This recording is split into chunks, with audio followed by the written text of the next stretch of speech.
A Sérvia empata a partida, a seleção brasileira com uma jogadora a menos, restando pouco mais de 2 minutos para terminar o jogo. Posse de bola para o Brasil, Ana Paula Rodrigues faz a movimentação na meia direita, volta no centro, recebe Débora Hanna, vai enfrentar a pivô, recebe a falta. 9 metros para a seleção brasileira, uma bola importante, a seleção brasileira com uma jogadora a menos. Falta cobrada, Débora Hanna enfrenta, finta, chuta e o gol para o Brasil. Débora Hanna, um golaço para o Brasil, para colocar o Brasil na frente. Ainda com uma jogadora a menos. Golaço da Débora Hanna.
O Coringa tá lá na ponta direita, tá tudo bem. Ela que é o Coringa lá? Não, o Coringa é a Simone, tá? A gente sempre quis muito que o handball conseguisse estar no topo. Então, quando teve o título mundial em 2013, assim, a emoção de quase falhar a voz, foi muita emoção, se vocês veem os vídeos, assim, de faltar o ar, de você sentir palpitar e parecia de estar lá mesmo, sabe?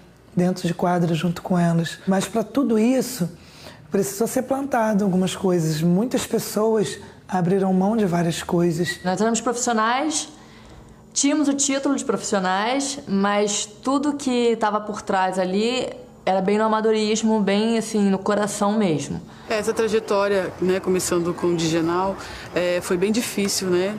Assim, no começo nós não imaginávamos que era tão difícil porque a gente não tinha a realidade de hoje. Só que o trabalho, né, para a gente chegar num resultado como o Brasil sempre quis ter junto com o Digenal, era difícil porque a gente não tinha estrutura. A gente viajava de ônibus, a maioria dos treinamentos, o nosso técnico na época, o Digenal Cerqueira, ele trabalhava no Paraná, Medianeira. Ali, cara, fronteira ali com o Paraguai. A gente fazia 24 horas de ônibus. Só andávamos de avião quando ia para fora do Brasil, nunca andamos de avião dentro do Brasil, pela falta de estrutura, então isso já ocasionava o quê? Um dia de viagem, chegava no outro dia, não conseguia treinar de cansaço, só ia treinar no outro, então o que podia ser de 15 dias de fase de treinamento, a gente acabava tendo 10 pelas condições. Eram poucas camisas e você lavava a camisa e ainda estava molhada para o treino do dia seguinte. Então assim, lava, seca, não secou, ou você treina com ela molhada de suor, ou você treina com ela molhada de que você tinha lavado. Mas não era o suficiente para tirar o nosso foco, né? A gente sabia das condições e a gente precisava lutar para poder melhorar isso.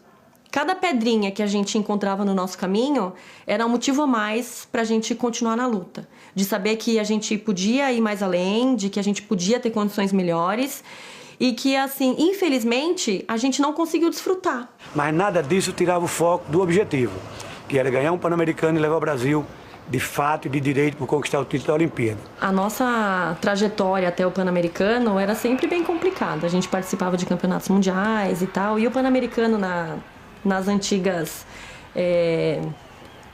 competições não classificava direto para uma Olimpíada. E esse Pan-Americano de 99 era a nossa chance. O handebol feminino conseguiu passar por um dos seus adversários mais difíceis. E o placar indica, a estreia foi mais tranquila do que esperavam nossas jogadoras. Foi uma vitória de 10 gols. De repente até a gente não esperava ser assim, né? De 10 gols. Mas foi um jogo bom. Acho que a gente conseguiu mostrar tudo. Apesar de ter tido algumas falhas na defesa, a gente conseguiu se encontrar. A gente não pode estar pensando já que nós estamos com ouro, porque tem muito caminho ainda para a gente seguir.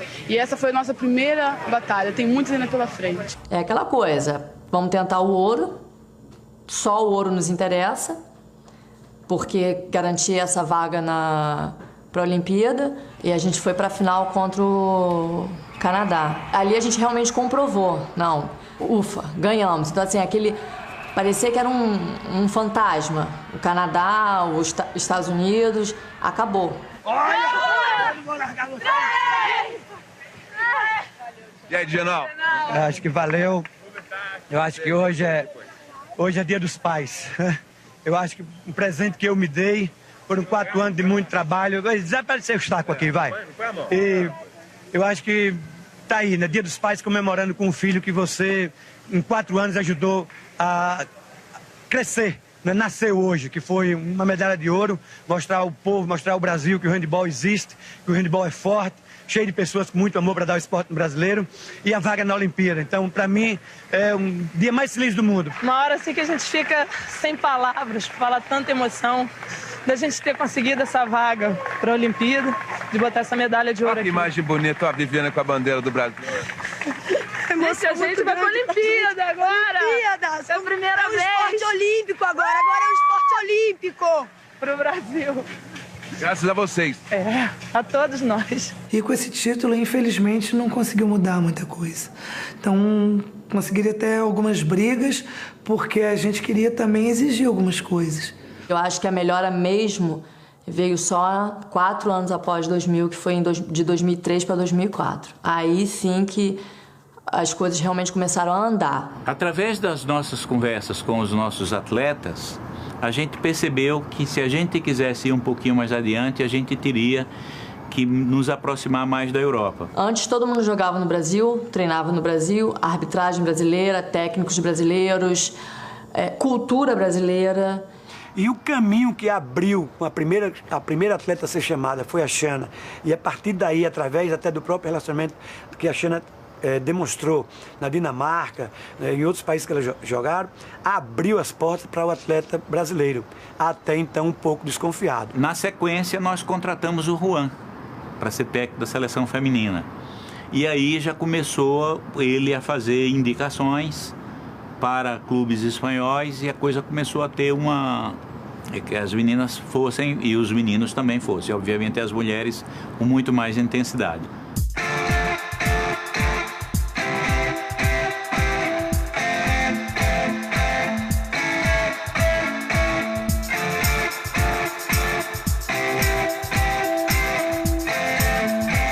Aí eu entendi o que é ser profissional. Eu tinha jogado, sei lá, acho que 15 anos na minha vida, utilizando essa palavra profissional, né? Porque eu recebia de vez em quando. E lá eu fui entender realmente o que é profissional. Eu vivia do esporte. Porque aqui eu treinava, eu trabalhava e eu estudava. Lá eu só treinava. Então, assim, essa mudança foi essencial para a mudança na seleção. Então, assim, isso daí foi uma coisa que favoreceu em muito essa conquista. É muito difícil você dizer, ó, sai do seu país e vai jogar em outro, né? Mas nós tínhamos que apostar. O treinador espanhol, o Juan, junto com todo esse contexto, foi bastante importante, meio que um divisor de águas. Pena que foi um ciclo, né? O Juan, ele ficou 4 anos, depois ele saiu, aí a gente ficou 1 ano meio assim, e logo depois veio o Morten, que deu essa sequência, a mesma cabeça, né? As meninas já estavam acostumadas, né? Mais meninas foram lá para fora.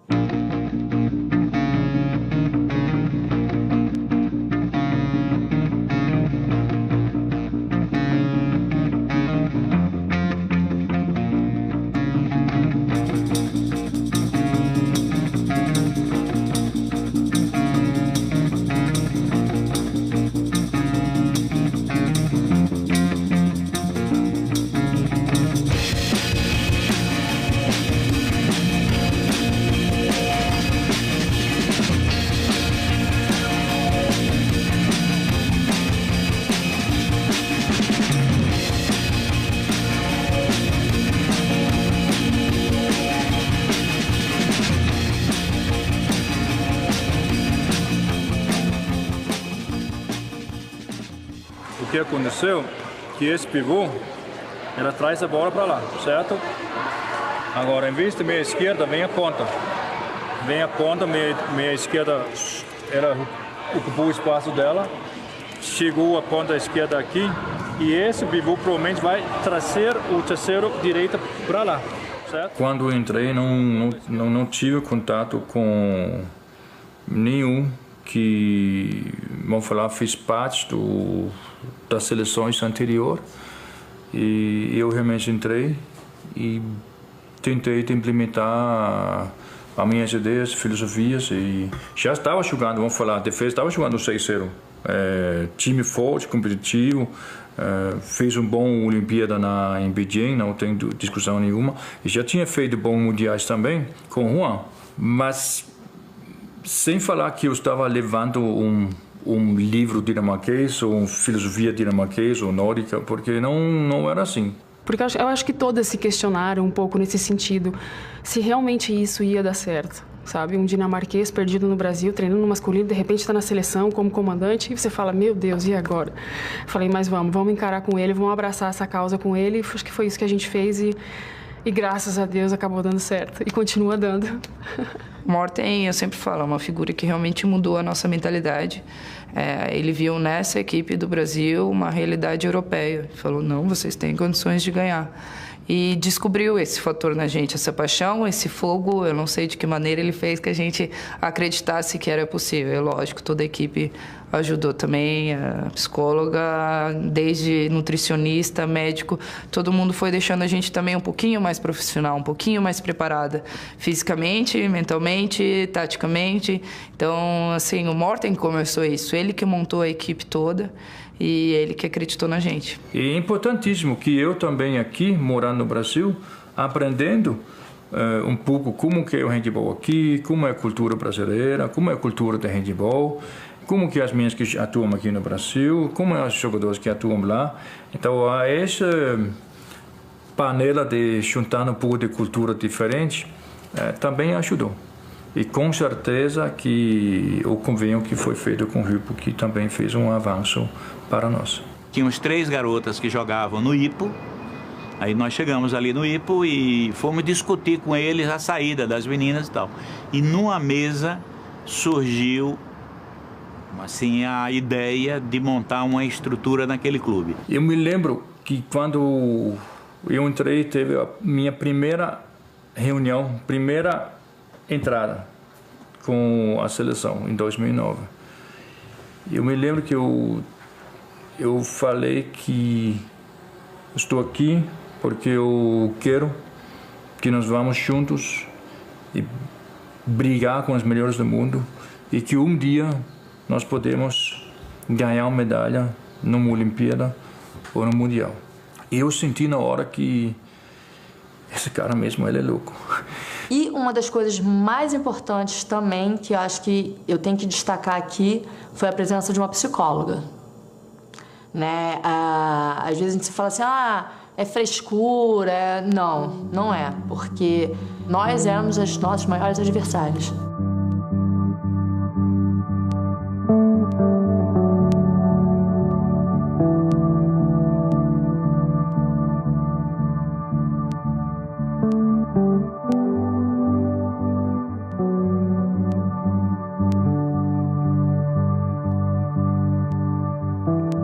O trabalho com a seleção feminina não veio da necessidade delas, né?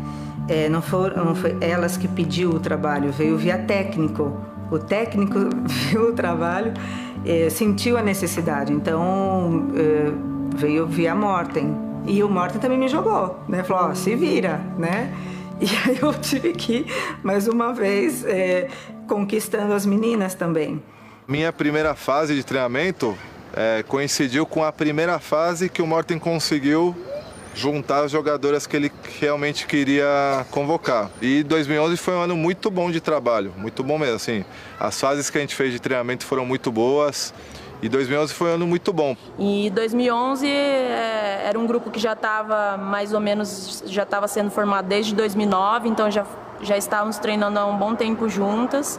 A gente estava muito feliz de poder jogar um Mundial no Brasil, de ver que tinha bastante gente vindo assistir, porque é difícil você ver um ginásio muito cheio com handball aqui no Brasil, né, nas competições aqui no Brasil.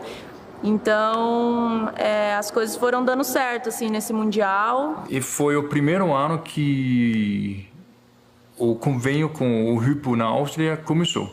Então, talvez era um pouco cedo de falar que agora já vai ter uma resposta depois de 3 meses. Talvez não pode esperar isso. Mas mesmo assim, eu senti que já estava indo legal e que foi bom que ter feito esse convênio. E aí chegou a quarta-final da Espanha. Sabíamos que isso, sempre os jogos que nós tivemos contra a Espanha era muito apertado. E eu acho que de uma forma ou outra pegou a gente, porque eles abriram muito forte no início do jogo e nós tínhamos que correr atrás. E conseguimos chegar próximo a empatar o jogo e nesse momento do jogo você precisava um pouco de sorte. E esse sorte realmente não foi para nosso lado. E acabamos de perder um gol no fim do jogo. Esse doeu. Esse doeu muito.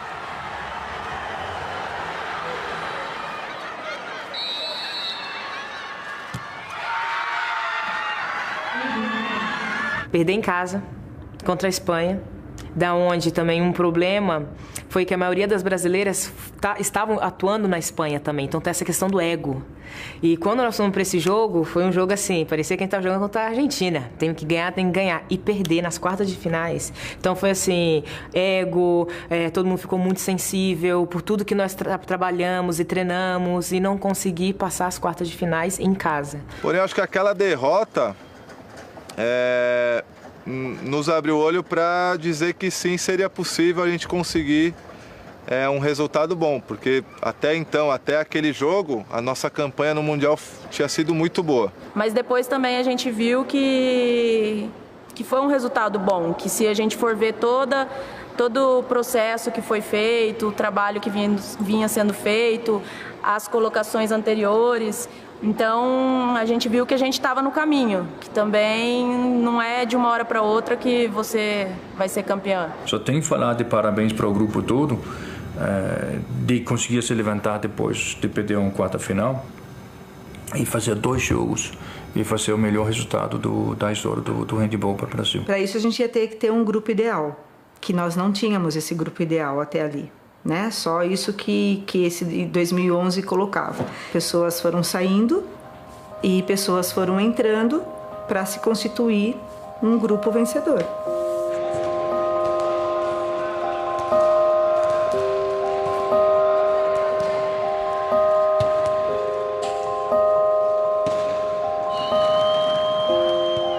Eu sempre digo que foi o meu momento de inferno no handball, foi esse corte, porque eu tava com o Morten... Bom, eu tava na seleção desde 2006 e o Morten chegou em 2009 e até então eu estive com ele, né? Eu levei um tempo pra entender que pra ele foi tão difícil quanto pra mim, que naquele momento ele tinha que tomar uma decisão. Eu e a Shanna, como eu já disse antes, éramos muito parecidas e até então eu e a Maísa estávamos no mesmo nível e ele optou por levar uma goleira de um estilo diferente. Logo após o corte dela, a gente se conversou, e a Babi, ela já sabia, ela sabia que eu queria ir. Eu acho que isso é o esporte, né? Foi a decisão deles. Então o Morten optou assim, eu estava bem também, eu estava muito bem. Estava no meu shape, estava muito bem. E, então eu fiquei muito feliz, porque era um sonho. Era um sonho de ir para as Olimpíadas, jogar com a Shanna. Então foi realizado, né? Na nossa visão, ela perdeu a posição não para a Shanna, porque a Shanna já era uma figura certa, né? Uma carta certa na seleção. Mas perder para a Maísa, que é uma jogadora que tinha entrado depois dela, que não tinha tanta experiência, talvez foi muito difícil. Assim. De repente até deve ter passado pela cabeça dela que todo o esforço que ela tinha feito até então não valia a pena. Estar na seleção é um presente e não é constante. E isso o Morten também trouxe pra gente, porque até então tinham os mesmos nomes, as mesmas pessoas, a gente sempre tinha certeza. E depois do Morten, ainda mais depois do meu corte, assim, ficou tudo muito claro que cada uma tem seu momento, e se tu não aproveita esse momento, tem outra pessoa que pode chegar no teu lugar. Na Olimpíada de 2012, a Babi estava sendo vista primeiramente como uma Babi amiga, não a Babi atleta. Aí quando ela voltou forte em 2013, estava a Babi atleta. Então essa foi a maior diferença psicologicamente falando. Bora, Maísa. Tá bom, já. Agora você não Peixeira. Vai, Peixeira. Oxi, não é fácil pra jogadora. Oxi. Você não ganhou nada? Ganhei. Vai, Peixeira. Só que a Duda fica colando as figurinhas aí,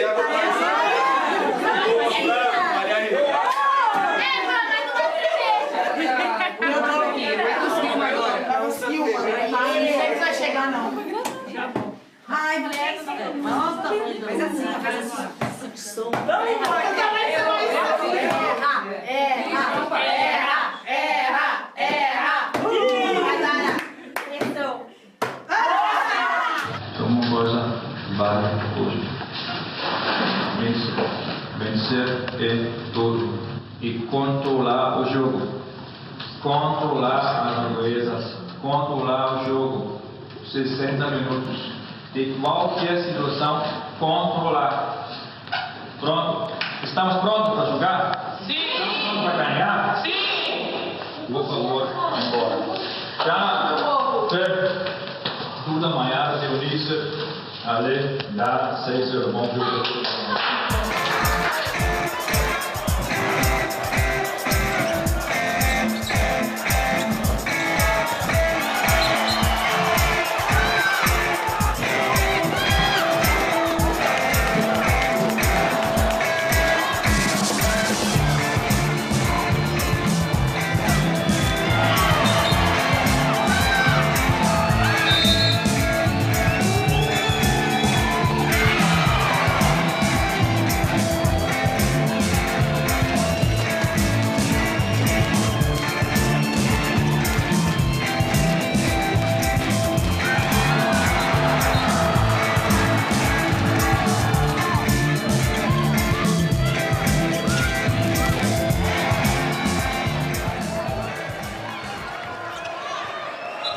Vou falar uma coisa.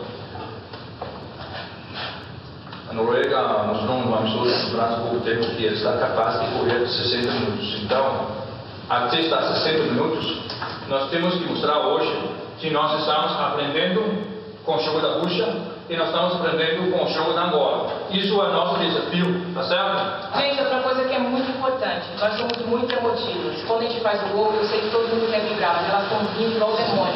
A gente vai brigar essa vitória quando acabar o jogo, mas agora é fazer o gol e voltar comendo ela. Uma coisa aqui, ó, deixa que o banco grita. Vamos dividir esses 30 minutos em 2 tempos de 15. Esses 15 primeiros minutos são muito importantes. Elas vão vir com tudo e a gente tem que sair melhor do que a gente terminou. Melhor do que a gente terminou. Tem que sair pra matar. Matar o jogo. 15 minutos muito importantes. 0 a 0, galera. 0 a 0. A mesma passagem. Escuta, quando nós estamos falando 0 a 0, eu acho que está na hora de mostrar que nós somos capazes de jogar 0 a 0. E 60 minutos é a mesma coisa. 30 minutos, não. É negócio de novo. Controlar o jogo. Não deixe elas nem sentir o jogo. A gente não, galera.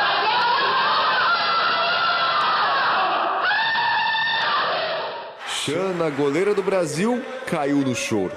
Nem as palavras de Maísa consolaram a goleira. Eu não estava acreditando que a gente estava errando tanto. Difícil controlar. O técnico Thor Hergesson diz que se impressionou como o Brasil evoluiu nos últimos tempos. Ele tem certeza que na Olimpíada do Rio, as brasileiras irão mais longe, serão mais perigosas ainda. Nós fizemos muito bom jogo, mas infelizmente, mais uma vez, dessa vez foi Brasil, porque já posso dar exemplos de outros países que passou pela mesma coisa, que Noruega é muito resistente e vive muito em cima da defesa e goleira para puxar contra-ataque. E nós acabamos sofrendo por isso, de não conseguir fazer gols suficientes no segundo tempo. E com um goleiro que acho que acabou com um aproveitamento de 63%, que é um absurdo. E mais uma vez, caímos numa quarta final. As pessoas falam, foi um apagão, já ganhou. Eu ainda digo que nós estávamos competindo conosco de avançar num cenário olímpico e não estávamos competindo contra a Noruega. Se fala que doeu de perder a quarta final aqui em São Paulo, eu nem vou falar como que doeu, porque agora foi a segunda vez e foi por muito pouco. E dessa vez nós sentimos que o jogo era nosso. A única coisa que eu posso falar para você é que realmente nós não estávamos preparados. Porque não tem explicação, porque todo mundo continuou lutando, a gente continuou acreditando que era possível e de repente as coisas não funcionavam mais. Se eu não me engano, no segundo tempo a gente conseguiu fazer, foram 3 ou 4 gols só, em 30 minutos. Isso é praticamente impossível. A Olimpíada para mim foi um dos momentos, lógico que tem alguns do clube também, mas na seleção foi um dos momentos mais frustrantes e de tu pensar, nem que seja por 2 ou 3 dias, de não quero mais isso.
Quando eu fui para a Europa, a única coisa que eu fazia era comer bola. Eu fui para lá com 22 anos, as meninas com 15, 18 anos já dava vaselina, já sabia fazer uma rosca, e eu não sabia fazer essas coisas ainda, para mim era muito difícil.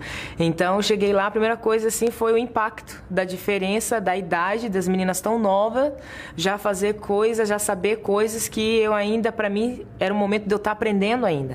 Então foi abaixar a cabeça e ver que realmente tinha que aprender muita coisa mesmo. Quando a Lê ficou sabendo que ela tinha ganhado esse prêmio, eu estava no IPO esse ano e a gente ficou sabendo lá na hora do treino, o nosso técnico falou pra gente que ela tinha sido eleita a melhor do mundo. E a gente comemorou exatamente como se fosse um título, assim, porque a gente fica feliz sempre quando uma ou outra atleta tem algum reconhecimento, é como se estivesse representando todo o grupo. Principalmente no esporte que não é tão conhecido, né? Então, você ser a primeira, no caso, como ganhar como melhor do mundo, um ano antes ganhar como melhor ponta-direita nas Olimpíadas de Londres, depois ganhar como melhor do mundo, realmente é difícil. É muita responsabilidade, você tem que trabalhar muita coisa, você tem que esquecer o ego, porque principalmente entre as mulheres o ego sempre está aí, você sempre quer continuar aparecendo que esse é o erro. Alexandra Nascimento, de 28 anos, recebeu 31% dos votos de representantes da Federação Internacional de Handebol, jornalistas e torcedores. Artilheira da seleção nos Jogos Olímpicos de Londres, ela superou 4 concorrentes. Emocionada, a jogadora, que mora na cidade de Medellín, na Áustria, falou sobre a conquista. É difícil acreditar. A felicidade é imensa, é imensurável. Já chorei, já gritei, já chorei de novo. Sou a primeira brasileira a conseguir ganhar esse título. Dedico também essa vitória, não é só minha, essa vitória, na verdade, é uma vitória junto com a minha família, pelas dificuldades que eu passei para chegar até aqui. Esse título, por mais que seja pessoal, não é só meu. Não posso falar que é só meu, porque é um fruto de um trabalho que vários técnicos, que o objetivo no final foi o mesmo, que eu trabalhei com o Alexandre Schneider, com o Juan Oliver, e agora eu estou tendo a oportunidade de trabalhar com o Solbach, o Morten Solbach. Mas o objetivo no final é o mesmo, é buscar a melhora do handebol, a evolução do handebol. E você fica esperando, né, porque até pelo machismo vigente no país, como há um esforço muito grande, né, da Confederação de Handebol de fazer 2 equipes competitivas, a dos homens e a das mulheres, a expectativa da gente é que os homens fossem conseguir resultados antes. E não foi por aí. E eu acho que há um certo tipo de esporte que é até mais bonito você ver jogado pelas mulheres do que pelos homens. E o handball é esse caso. Tem mais magia. Mas, sinceramente, eu não esperava. Nunca desejei esse prêmio e nunca esperei esse prêmio. Para, assim, amenizar a dor da Olimpíada, do Mundial que a gente vinha sentindo, assim, foi muito legal ter esse resultado e poder comemorar, assim, com ela. A nossa característica desse grupo, a gente é muito amiga. Mas não é amiga de ha-ha-ha, ri-ri. É amiga nos momentos difíceis. A gente sente muito o que acontece com a outra. Sabe, o que aconteceu com a Dani, pra gente foi uma pancada muito grande. Ninguém, né, até porque você olha pra ela, é um monstrinho, é um leão. Ninguém diz que essa mulher teve um AVC ou poderia ter tido um AVC. Ano passado, Dani Piedade sofreu um acidente vascular cerebral durante treino com sua equipe na Eslovênia. No aquecimento, me senti mal, aquela tontura, sabe aquela tontura que você levanta muito rápido? Eu pensei que era aquilo, né? Mas não passou, veio a dormência, né? Essa tontura foi aumentando e eu busquei sentar para ver se melhorava mesmo. E realmente piorou. Na hora que eu tentei sentar, a perna bambou, comecei a babar porque o rosto travou de uma forma ou de outra. Tentava gritar, não saía mais nada, começava a babar porque o rosto já estava debilitado.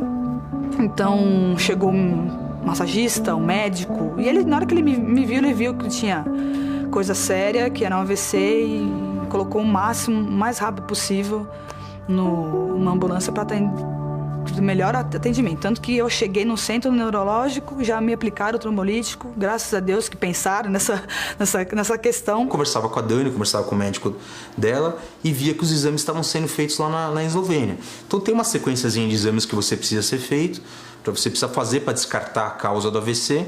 E estava demorando, ela ficou internada, acho que 1 ou 2 semanas ficou internada para fazer esses exames, não estava saindo, estava demorando.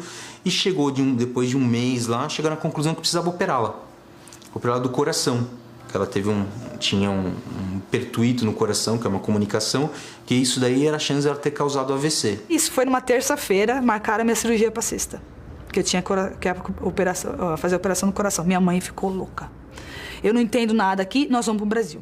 Nós queremos ir para o Brasil para fazer os exames de novo, buscar uma segunda opinião, e se eu tiver que operar seu coração, eu vou fazer no Brasil. No dia seguinte, o cardiologista, o neurologista veio. Não precisa, não é necessário. Esse forame existe, mas não foi a causa do AVC. Não precisa. Mas ao mesmo tempo eu tinha aquela coisa na cabeça. Eu vou operar, beleza. Eu sempre perguntando para os médicos, eu vou voltar a jogar, né? Eu chamei um amigo meu, um personal trainer, Gustavo Frederico. Conversamos com a Dani, então ela fazia fisioterapia todo dia e começou a fazer um treinamento físico, que ela teve uma recuperação muito rápida, era muito esforçada. Quando ela voltou para a Europa, foi até engraçado que ela me mandou o resultado. Teve um teste físico do time dela. Quando ela voltou, se não me engano, acho que ela ficou em 2º lugar do teste físico no time dela. Foi uma alegria incrível. Foi até no mesmo dia que a Alexandra Nascimento foi eleita a melhor do mundo em 2012. 15 dias antes do Mundial, nós não tínhamos atleta para treinar. Das 16 atletas, 14 estavam machucadas. Assim, não foram lesões ali no treino, foram lesões em que elas já trouxeram do clube. A não ser o fato que nem a Duda, que teve a ruptura, que era uma lesão mais aguda. Então, depois de 2 dias de treino, nós não tínhamos atletas para treinar. A situação da Duda era muito grave. Ela se apresentou machucada. E o clube também não quis liberar. Já tinha conversado com o Morte, falei, não, você vem, traga suas malas, que nós vamos tentar recuperar você a tempo. Se nós não conseguimos recuperar você não conseguir treinar, nós vamos liberá-la e você volta para o Győr, que é o time dela na Hungria. Porque estava tendo uma troca de informações entre seleção e clube. O meu clube liberou para eu jogar no dia 7, que era o dia que começava o Mundial. E então sempre acontece uma troca de informação, tu vai lá, tu treina o tempo todo no clube, aconteceu uma coisa chata, que tu chega na seleção e, por exemplo, eu poderia jogar só se meu clube, se eu mandasse uma ressonância para o meu clube. Então eles acabaram me julgando na seleção que eu não queria jogar o Mundial, que eu não estava nem aí para nada. Então isso foi muito difícil lidar com isso, porque além da preocupação da lesão, se tu vai voltar para conseguir jogar, ainda tu é julgada que tu não quer jogar. Na minha opinião, ela poderia jogar, dava para jogar, não precisava, ela podia estar junto com a equipe e poderia participar. Talvez não entrar com 100%, mas só o fato de você participar, estar junto, fazer a tática, fazer a jogada e ser poupadas em alguns momentos da fase de treinamento, acho que já era válido. Mas acabou que no final, mãos da Marina, deu certo, conseguiu me recuperar a tempo e antes do que... Porque os médicos na Hungria são um pouco mais conservativos. A lesão é sempre assim, né? Tu tem que começar devagar e cada vez que tu vai fazendo, tu vai perdendo o medo. Então, deu tempo. Foi para o Mundial, não só ganhou o título, como também foi eleita a melhor armadora esquerda do Mundial. Quando a gente foi para o Mundial, por muitos momentos, eu era, tipo, só handball. Era como se eu conseguisse separar os dois momentos que eu tava vivendo da minha vida, que era, tipo, tô com a seleção, cada dia que passava a gente tava mais perto de um título e é tipo, agora eu não posso cair, agora eu não posso cair. Ela é um espelho, ela é um exemplo para nós de superação, de força de vontade, porque foi o momento mais difícil da vida dela e ela passou por isso e eu tenho certeza que ela fez isso tudo para minha mãe. Eu perdi o chão quando eu perdi minha mãe, acho que não tem nem comentários sobre o que é perder uma mãe. Só que foi, acho que ela que me deu força, assim, sabe? Eu não podia deixar de realizar um sonho, porque ela não deixaria isso também acontecer. Então a gente praticamente não viveu assim o luto, porque a gente quis que ela tivesse toda a energia positiva. Ela disse, e agora? Tipo, o que eu faço? Vai! A tua vida tá acontecendo, vai. Eu sempre falava assim, olhar pra mim e falava, minha mãe tá aqui, não é possível. A Fê brinca até hoje, ela pegou aquela bola que tua mãe te ajudou, né? Não sei o que, tipo, a gente tem isso, tipo... Eu acho que é verdade, sabe?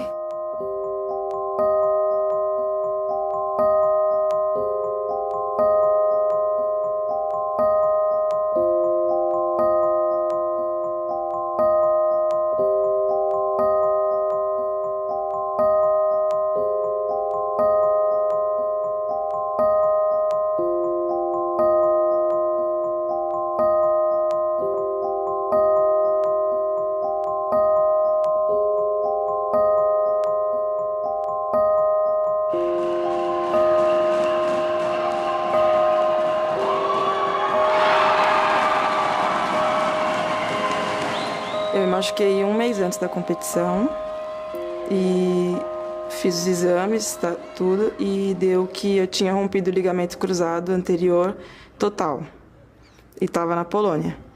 Assim que eu avisei o Morten, a comissão médica, eles me mandaram para o Brasil para tentar segurar, fazer o tratamento, fortalecer a musculatura, para eu estar tentando ir para o Mundial com uma joelheira que segurasse o movimento do joelho, para eu não estar torcendo ele sempre, porque ele estava sem estabilidade. Ela fez fisioterapia, fez fortalecimento, fez exercícios, fez tudo necessário para chegar no dia lá e ser convocada para as fases de treinamento. Um treinamento, um dia antes da gente viajar para a Sérvia, eu torci o joelho de novo.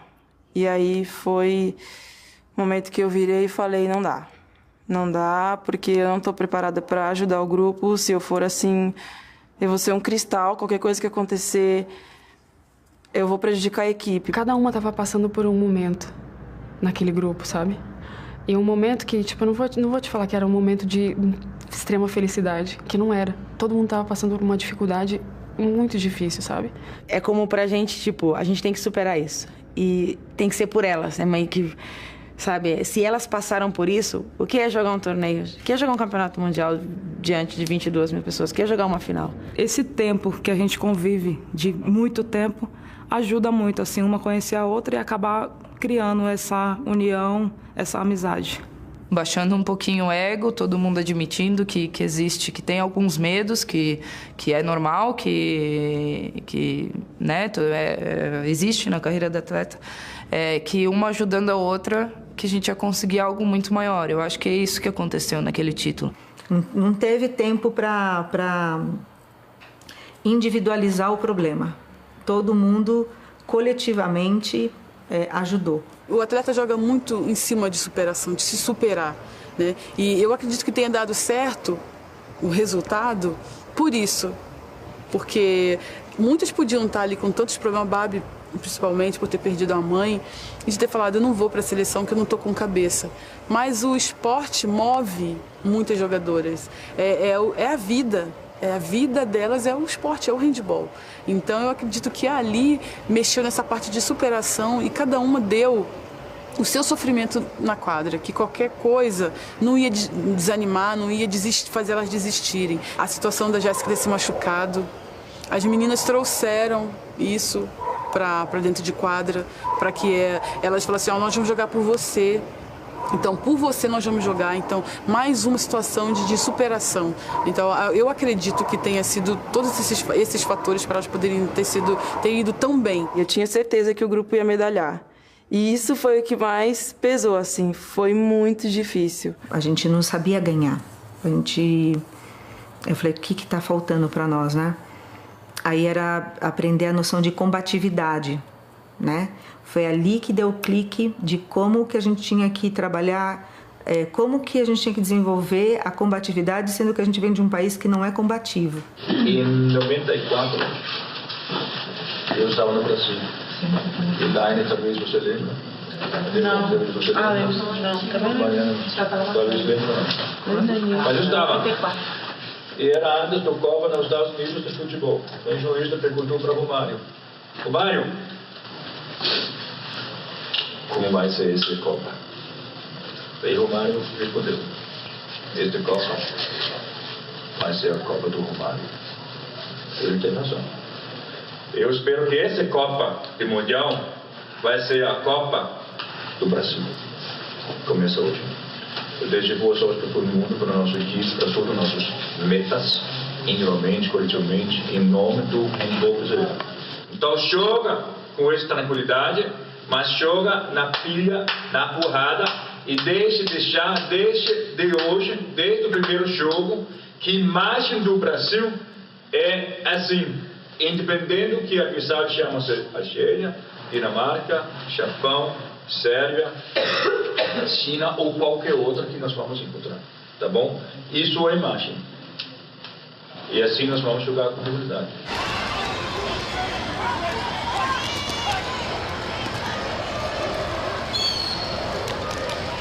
Aconteceu um pequeno acidente que poderia ter sido grande, mas graças a Deus foi pequeno.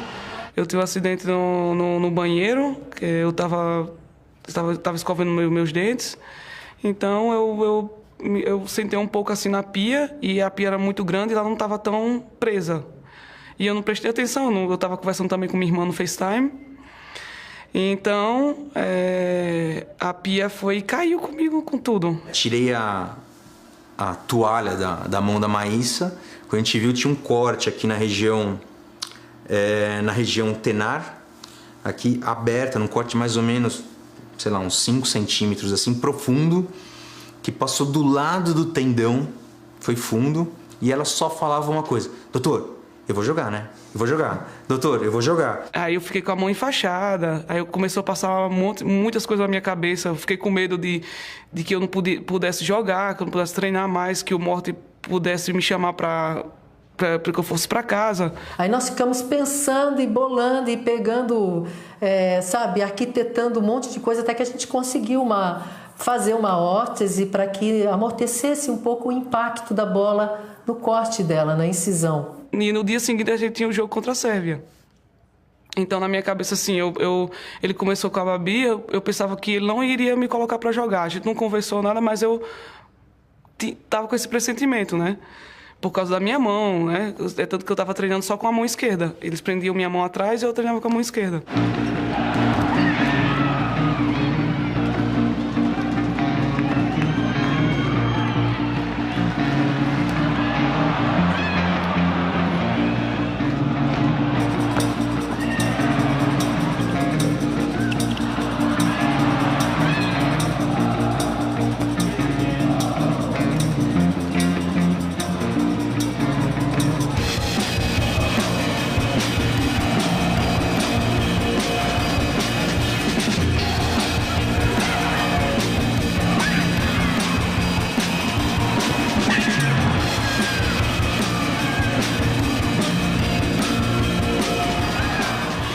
foi eleita a melhor atleta do jogo ainda. Entendeu? Esse foi um dia para entrar para a história. Eu falo que aquela ali tira a peixeira, porque é muito lutadora aquela ali. Assim, eles ficam brincando, né? Eu também, às vezes eu brinco, eu faço, então eu acho que eu vou ter que cortar as 2 mãos na próxima vez para jogar tão bem, né? Para você ver, uma situação trágica, machucou a mão, superação. Essa é a cara dessa seleção, até rimou. Então, foi um jogo assim, um jogo de grupo. Acho que depois desse jogo com a Sérvia na primeira fase, fizemos um bom jogo com o Japão, um bom jogo com a Dinamarca e acabamos em primeiro do grupo. E cruzamos com a Holanda, jogamos muito bem, fizemos um jogo bem seguro e assim, não demos chance para o adversário. E no mesmo momento que a gente estava jogando com a Holanda, na mesma hora, em outra sede, estava jogando Espanha com Hungria. E antes da gente saber quem era o adversário, estava lá, Hungria e Espanha. E o nosso medo, e se fosse Espanha de novo? Acho que seria até pior. Mais Mundial, ganhando chave, ganhando até o final contra a Holanda, entrando para um novo quarto-final, 3 anos seguidos, 3 campeonatos seguidos, quarto-final. Eu acho que eu nem precisava falar nada antes desse jogo contra a Hungria. Hungria tem tradição no handball. Primeiro problema. Segundo problema, o meu melhor técnico era da Hungria. A Eduardo Amorim joga no Guia, tem contato com 90% da seleção da Hungria. Então, volta de novo esse ego, essa vontade de ganhar por outros objetivos. Então, foi a psicóloga dirigir toda essa vontade, toda essa concentração para uma forma positiva. E antes do jogo da Hungria, eu já estava nervosa. Já um dia antes, quando eu sabia que ia jogar contra a Hungria, faz alguma coisa, me deixa eu relaxar em algum lugar, porque tô nervosa. Tu fica nervosa, é difícil tu jogar. Todas as meninas sabiam que, né, como era o meu jogo, mas aí eu fui pensando, também fui positiva, da mesma maneira que elas me conhecem, eu também as conheço. Então foi passando, e como qualquer outro jogo que aconteceu, qualquer medo, qualquer insegurança que a gente agarrava uma na outra. Então nesse jogo eu também tive a ajuda das minhas companheiras. Se eu não me engano, em outubro ou setembro a gente teve um torneio na Hungria e a gente jogou contra a Hungria e a gente ficou com muita raiva de uma jogadora delas que num arremesso que eu fui fazer, ela me deu um soco e eu saí com muita dor, assim, que eu não conseguia respirar, até achei que tivesse quebrado a costela, tudo, tive que fazer exame.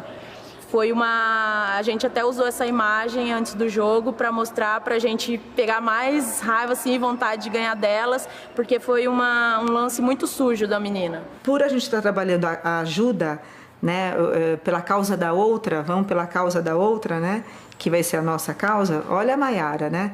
A gente usou muito a Maiara nesse sentido de usar a vingança boa. E ali eu achei que o time pegou Brasil 2011... Londres 2012, agora é o nosso momento. A gente já perdeu, agora está na hora da gente ganhar. A gente já sabe o que é perder, agora está na hora da gente saber o que é ganhar. A natureza delas tem handball, a história delas tem handball, deles e delas. É natureza. É natureza que a Hungria ganha a medalha, é natureza para elas.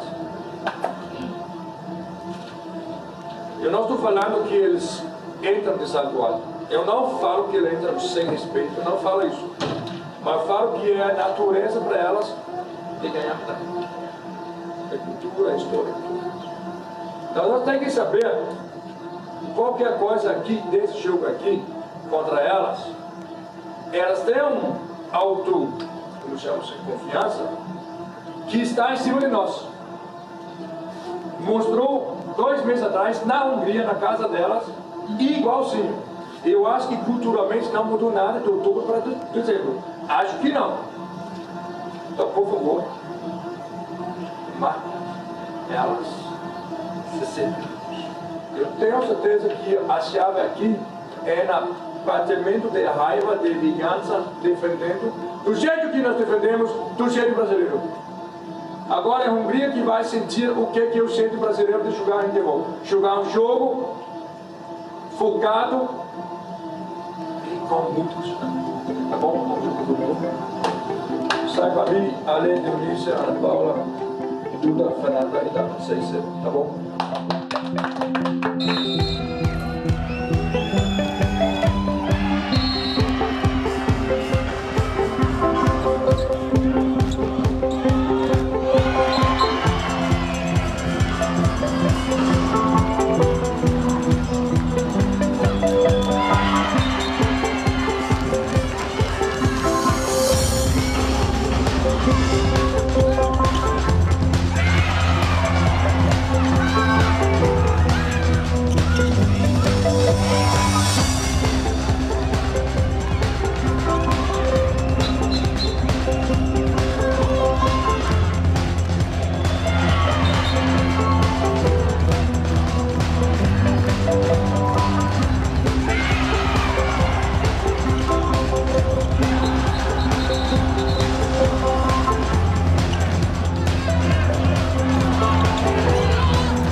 engraçado desse jogo foi que a gente estava muito determinada e aconteceu a primeira prorrogação. Eu, assim, sempre me tiro, porque eu sou uma pessoa... Não consigo ficar falando muito, eu tenho que ficar tranquila e observar. Então, quando aconteceu a primeira prorrogação, eu olhava todo mundo e as meninas, não vamos, ninguém sentou. E eu falava assim, cara, o Brasil vai perder. Não, o Brasil vai ganhar. Não, o Brasil vai perder. É desesperador. Gente do céu, que desespero que foi aquilo. Porque a gente via que as outras... O cansaço chegou, o medo chegou, entendeu? A gente queria mais do que elas. Todo mundo, quando ele pita aqui, nós estamos lá e levantar essa equipe 30 minutos. Eu tava lá, tava vendo uma coisa. Eu quero que vocês coloquem uma coisa na cabeça de vocês. Não tenham medo. Vocês estão com medo. Medo do quê? Vocês não têm que ter medo. Elas não sabem jogar. Elas não sabem, são vocês.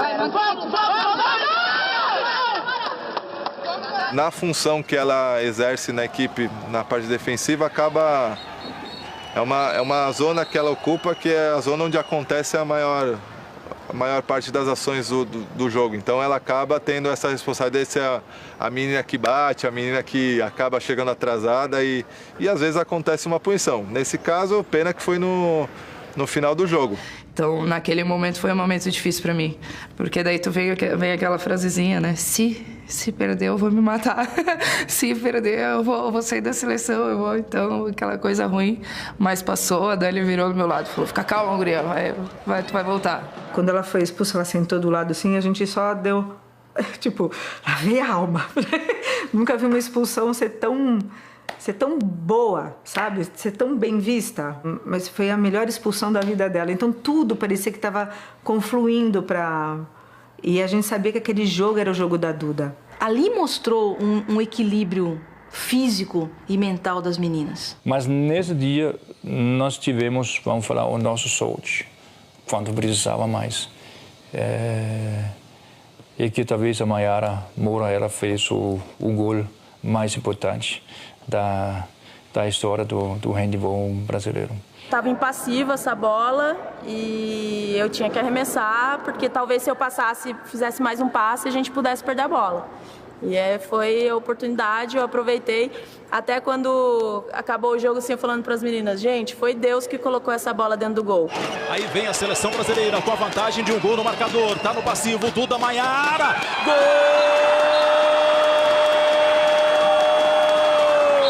do Brasil! É engraçado que hoje eu posso dizer que eu entendo o porquê não ter ganhado em 2011 em casa. Porque em 2011 foi aquela coisa, meu Deus, não é possível, a gente fez tudo certo, a gente estava tão preparada. A gente não era o momento. Em 2012, em Londres, a gente fez tudo certo, a gente treinou tanto, a gente se dedicou tanto. Não era o momento. Quando você ganha, você sabe que não é o momento, porque você sabe o que faltava. Acho que naquele momento, assim, as pessoas que estavam assistindo conseguiram entender por que o handebol é tão apaixonante. Sabe? Por que as coisas mudam tão rápido? Por que a gente se entrega tanto? E, tipo, quando acabou o jogo, assim, a gente parecia que tinha sido campeão do mundo já ali. Sabe? Era uma coisa, tipo... Passou. Pouco tempo, vem a seleção brasileira com a Samira na ponta. Gol do Brasil, do Brasil, do Brasil! A seleção brasileira garante a vitória, vai terminar o jogo. 33-31, jogo épico para a seleção brasileira. A comissão comemora, termina o jogo. Termina o jogo, a seleção brasileira passa e supera uma semifinal de campeonato mundial depois de perder o Mundial de 2011. Olimpíada de 2012 nas quartas de final. Heróico Brasil! Vem cá.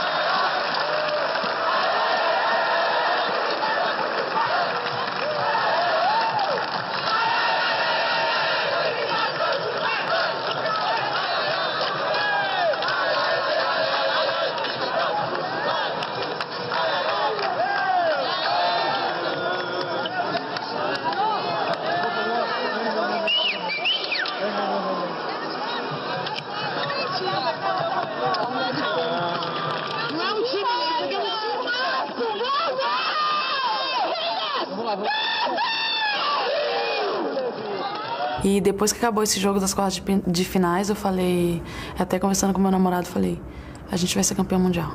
Ele falou, não, calma. Ele nem é espanhol, ele é chileno. Aí ele falou, calma, vai com calma. Não, eu falei, não, eu tô falando, não, eu sei, a gente vai ser campeão mundial. Porque isso aqui foi uma final pra mim. E daí acabou o jogo, a gente fez toda aquela festa, a gente chegou no vestiário. O Morten começou a gritar. Ei, o que vocês acham que vocês ganharam? Isso aqui não é nada. Isso aqui não é nada, isso é quartas de final. Vocês podem pôr o pé no chão. E tipo, a gente já... Tá bom, já passou, sabe? E até hoje o pessoal da Hungria fica meio assim quando a gente fala a respeito. Eles falam, eles brincam de um novo encontro. Eu fico, nem quero um novo encontro, hein? Vocês vão perder de novo. Ninguém lembra muito da semifinal, mas a semifinal, analisando a parte técnica, foi nosso melhor jogo. Foi o jogo que a gente não deu chance pro adversário. Numa semifinal de Mundial, a gente conseguia atingir aquele... Eu não sei se foi porque as quartas de final foi com tanto sofrimento. Foi uma atuação assim que a gente, durante o jogo, não teve trabalho nenhum. As meninas, parecia que tudo que a gente fazia dava certo. Todo mundo perguntava bastante nas reuniões da psicóloga, do Morten, assim, ele falava taticamente, que a gente mostrava vídeo e depois falava, o que vocês querem? A gente quer medalhar. A gente estava na primeira fase. A gente estava jogando contra a Hungria. O que você quer? Eu quero uma medalha. O que você quer? Uma medalha. O que você quer? Eu quero uma medalha do campeonato mundial. Eu já tinha decidido que eu ia fazer algo com medalha. Eu não sabia o que seria. Mas quando nós ganhamos o jogo da quarta final, eu sabia que eu ia fazer alguma coisa. Aí ele bate na minha porta, a gente estava muito próximo, né, no corredor lá do hotel. Ele bate na minha porta e ele fala assim, pô, preciso fazer umas medalhas. Você precisa fazer umas medalhas? Preciso fazer umas medalhas. Bom, vamos lá, vamos pensar em fazer uma medalha, né? Que medalha você quer? Uma medalha. E que seja de prata. E eu levei para elas jogarem um jogo de botão, né? Sabe o joguinho de botão? Então, com a carinha de cada uma, eu invento umas coisas assim. Aí, então, pediu esses meus botõezinhos. Eu e Morten fomos até o restaurante, né? A cozinha do hotel. Juro pra vocês, acho que o cara deu uns 2 metros de papel alumínio. E ali eu encapei, né, 1 a 1. Como nós já tínhamos jogado com a Sérvia, né? Nós tínhamos já a flâmula, né? Da Sérvia. Então eu peguei aquela flâmula, arrumei direitinho como se fosse uma bandeja. Depois que tinha feito isso, eu expliquei para a comissão qual era a ideia. O que vai acontecer, para elas não ser pego de surpresa no vestiário. Então eu expliquei como que seria. E eu pedi para o nosso guia de emprestar a agasalha dela, porque era vermelho igual Sérvia. E aí eu até pus o número do bivu da Sérvia nas costas e agudei e pus um agasalho normal por cima para elas não ver que eu estava com um agasalho da Sérvia por baixo. Outro dia eu perguntei para vocês se eu podia ver a medalha de vocês. E vocês falaram que ainda não, mas está lá esperando. E vocês têm razão. Então, quero dar a medalha que vocês falaram. Parabéns. Medalha que era o objetivo do Mundial. Vocês merecem medalha de prata. Veja aqui, ó. Parabéns.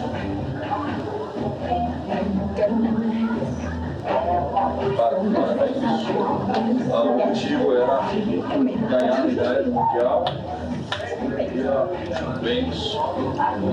Era o objetivo. Porque você não precisa ficar em dúvida que a Sérvia entra na quarta com o ouro na mão. Você não precisa ter dúvida que os torcedores têm certeza que é mais uma Polônia que vai entrar. Mais um ninguém e nada.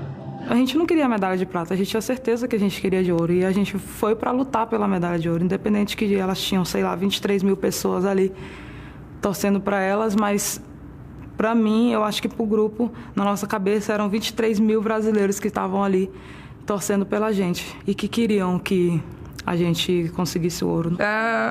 Lógico, não tem como explicar, foi um impulso de momento. Eu acho que nem ele não sabia o que esperar do final do discurso dele, mas foi aquilo, ele instigou a gente, falou se queria, vocês querem essa de ouro ou não querem, vem pegar. E daí eu fui pulando e já olhando assim para as meninas, vocês veem também.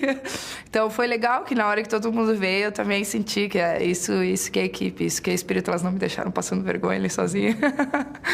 E com certeza que a ideia era, isso seria uma provocação, mas claro, antes disso eu já tinha falado que esse jogo hoje não vai ser um jogo normal. Ninguém aqui nunca jogou um final, ninguém sabe como que vai ser, mas vai ser um jogo de handebol. Eu sou 72. Eu estou com o ouro.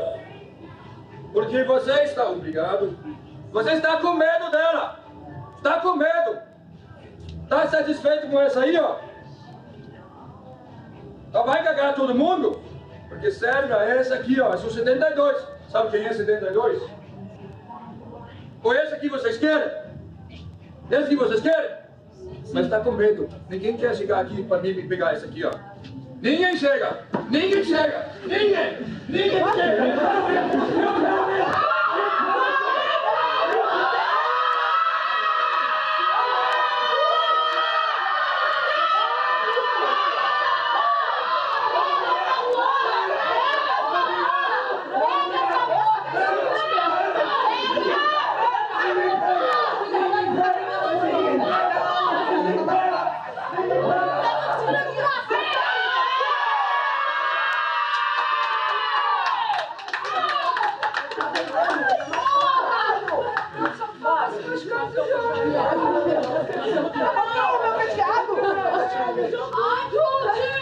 Alguém está querendo trocar?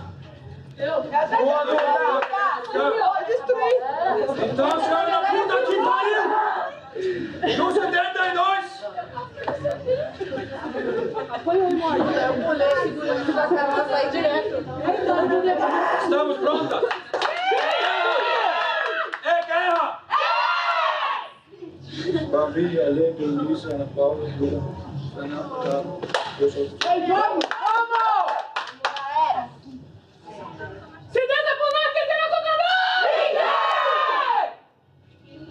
Bora! O certo era você entrar num jogo daquele, num ambiente daquele e ter medo. Não tem como. E um medo bom, talvez. Um medo de você não estar totalmente seguro do que vai acontecer. E a Alessandra, ao invés de tentar falar, não, a gente tem que ser corajoso, temos que não ter medo, ela simplesmente falou para as meninas, vocês estão com medo? E as meninas, então vamos jogar com medo. Porque meu receio, particularmente falando, daquela final, não era nem a equipe que era a seleção da Sérvia, como uma excelente equipe, mas sim a torcida da Sérvia, que era uma torcida horrorosa, uma torcida terrível.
Quando as meninas perderam a bola lá no ataque, ela já estava vindo já no centro já da quadra, e eu já pensei, né, porque a gente estuda, né, jogadora. Então eu sabia que a bola da segurança dela, que ela ia meter, ia ser na minha perna esquerda, minha altura. que é a bola de segurança dela quando ela vem na reta aqui, chuta na minha esquerda. Então, botei na minha cabeça e eu fiquei só esperando. Só esperando, quando ela chegou, pum, botei a perna. E é isso aí. Durante os 60 minutos de jogo, eu penso que todas nós estávamos muito blindadas. É mérito realmente da Alê. O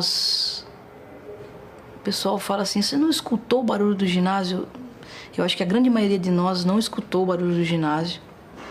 Minto, quando empatou 20-20, eu escutei e achei que aquilo ali ia sair o teto, né? Quando o jogo ficou 20-20, eu falei, nossa, isso aqui vai explodir agora.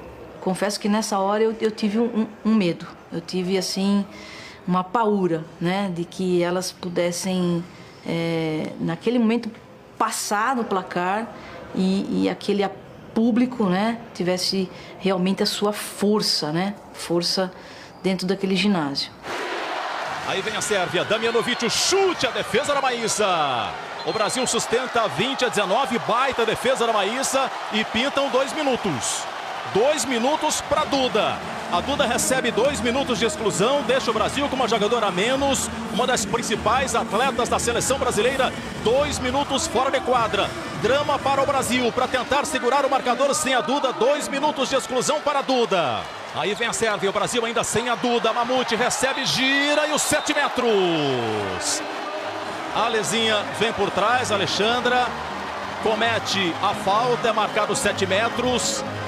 A Mamute vai para cima da arbitragem, reclama, ainda questiona, queria ali 2 minutos para Alexandra, imagem recuperada, o Brasil ainda sem a Duda e a Sérvia tem a chance de chegar de vez no marcador.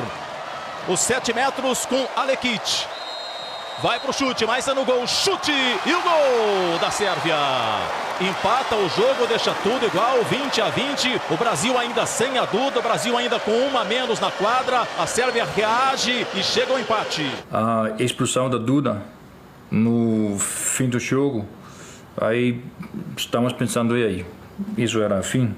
Acaba aqui, aí nós agora estamos ganhando praticamente o jogo inteiro e agora faltando 3 minutos. E vamos perder tudo. Isso com certeza foi, vamos falar, uma situação significante. E que a Débora Hanna, ela entra e faz um gol importantíssimo. Naquele gol que eu fiz, faltava 2 minutos e 20 segundos e eu fintei a menina lá, a gente estava com 1 a menos ainda, estava com inferioridade no ataque e eu fintei ela. Eu vejo aquele vídeo, eu vejo minha cara de alegria, com desespero, com ansiedade, com sei lá o quê. Sabe, gritando assim, sabe? Gritando e falando assim, acaba esse jogo agora. A seleção brasileira com uma jogadora a menos. Falta cobrada. Débora Hanna enfrenta, finta, chuta e o gol para o Brasil. Débora Hanna, um golaço para o Brasil, para colocar o Brasil na frente. Ainda com uma jogadora... E fomos de novo para o ataque com um jogador a menos de novo. E a Ana Paula, ninguém fala desse gol, mas foi talvez o gol do título, porque foi um gol que a gente estava com um jogador a menos, estava passivo, a gente tinha que arremessar. E ela, com 3 sérvias de 2 metros de altura na frente dela, acabou saltando. Ela tem 1,70 m, arremessou, bola na gaveta e acabou fazendo o gol. O gol que abriu 2 e dificilmente a gente perderia ali. O Brasil volta a ter time completo. Ana Paula subiu, arremessou. Gol do Brasil, do Brasil, do Brasil.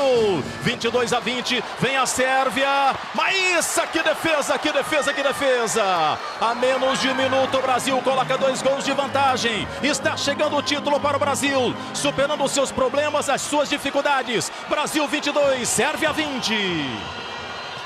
A gente entra nos instantes finais. Defesa, defesa, defesa. 2 gols de vantagem. O Banco Brasileiro já comemora. Vai terminar a partida.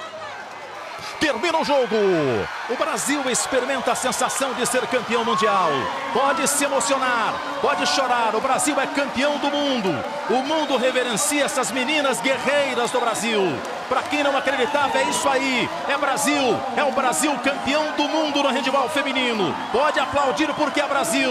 É a conquista mais que merecida. É a vitória da superação. Quando acaba o jogo, eu lembro disso. E quando acabou o jogo, todo mundo levantou e começou a se abraçar e eu fiquei sentada. Do jeito que eu tava, assim, do jeito que eu tava, eu fiquei. Porque eu não tava ali comemorando, eu tava lá, né? Era, assim, foi um sonho, foi tudo que eu vivi durante 15 anos na seleção, tava sendo realizado naquele momento. Depois do título, foi incrível, assim, eu não sabia se eu chorava, se eu ria, eu só agradecia que eu estava naquele momento com as meninas, com a comissão. Eu posso ficar com você aqui 3 horas, eu vou contar cada detalhe. Foi incrível. Pra gente não foi uma surpresa, mas eu acredito que pro resto do mundo inteiro foi uma surpresa da gente ter ganho, mas é bom surpreender. É bom surpreender. Muitas vezes a gente já ouviu muita coisa a nosso respeito de brasileiras, que a gente não tem a cultura no esporte, que a gente não tem até a noção de como é ser um vencedor a esse nível. Então, quando a gente ganhou, foi tipo uma mensagem para o mundo inteiro, assim, de calem a boca. Agora nós somos as campeãs mundiais, sabe? Eu falo que a gente é muito privilegiada. Que eu acho que pra mim, até hoje, não caiu a ficha que eu sou a melhor do mundo. Que o handebol do Brasil é o melhor do mundo, sabe? Eu acho que isso ainda não digeriu, porque quando você para e fala assim, meu Deus, quantos milhões de pessoas jogam handebol no Brasil? Quantos milhões de meninas gostariam de estar aqui no meu lugar, ou de estar no lugar de cada uma que está aqui dentro, sabe? E eu falo assim, meu Deus, entre tantas milhões de pessoas, são 14 atletas, ou 16, que foram pro Mundial, que hoje a gente é as melhores do mundo. Eu lembro da Jerusa, né, que é a goleira que é da seleção brasileira de beach. Ela chegou, ela foi a única que teve assim, ela chegou, me abraçou, me tirou meio que do meu mundinho, me abraçou e falou assim, cara, isso é seu também. Você deve estar... O que está acontecendo aí dentro de você que você deve estar 1000 emoções, porque o peso para mim era diferente. Aí quando ela falou, eu falei, sabe, tá até difícil de falar, né? Eu não sabia o que estava acontecendo, assim, pô, é verdade, a gente ganhou, a gente lutou tanto, tanta gente não acreditava na gente, passou um filme, tanta coisa, a gente, né, ralou para chegar até aqui e agora tá ali. Essa geração simplesmente foi coroada. Foram as 16 que foram escolhidas para estar ali e pegar essa medalha e representar esse título. Mas esse trabalho é a longuíssimo prazo. Esse trabalho não é de hoje, né? O Morten, como técnico, somou muito. Eu acho que ele veio num momento, digamos, perfeito para o Brasil assumir essa seleção. Mas isso não tira o mérito de nenhum treinador que passou pela gente, porque todos deixaram alguma coisa positiva. Todos. Com certeza é muito mais fácil você ganhar um título com a estrutura que a gente tem hoje do que ganhar algo com a estrutura que elas tiveram na época. Então, acho que cada uma colocou um tijolinho até chegar onde a gente chegou hoje. Eu me senti assim, nossa, será que elas acham que eu sou uma Hortência no basquete, uma Paula? Sabe, será que elas acham que eu sou uma Virna e uma Fofão? Então, eu me senti assim, agradecida pela lembrança e pelo respeito que elas têm na geração mais antiga, né? Teve gente que participou da seleção 1 ano, teve gente que treinou e foi cortado, teve gente que nunca chegou a uma seleção, mas ajudava de uma forma indireta, teve gente que só treinava. E esse troféu, essa medalha, foi para todo mundo. A gente fica mais feliz ainda de saber que a gente pode também ter um pedacinho dessa medalha delas aí. E agradecer, né, por deixar a gente fazer parte. Elas fizeram, as pessoas que já tinham achado que estavam para trás, que não eram mais lembradas, a recordar que fizeram um dia parte da seleção brasileira e ter o orgulho de saber que elas trouxeram aquela medalha e foi dividida para todas nós. Eu acho que todo mundo, não só as jogadoras que fizeram parte da seleção brasileira, como também jogadores que jogam em clubes no Brasil, que também têm um sonho. Elas olham pra gente, sabe? E tem esse sonho de chegar e jogar um Mundial e ser campeão mundial também. Então eu acredito que não só essas, como todas as pessoas, todas as meninas que jogam handebol. O fato da gente ser tão unida foi que elas começaram. E todas nós somos totalmente conscientes disso. Elas começaram, elas abriram as portas, elas mostraram pra gente o que era possível, o que não era possível, o que a gente tinha que fazer para trabalhar para conseguir. Infelizmente, os anos passam, elas não conseguiram acompanhar a gente entrou praticamente no lugar delas, mas não esquecendo do respeito, sempre escutando elas, e a gente agora conquistou tudo isso que a gente conquistou. É impossível não falar delas, é impossível não incluir essas jogadoras que fizeram tanto pelo Brasil. E a gente se matou. E hoje deu resultado. A gente calou a boca todo mundo. Ficaram quentinho.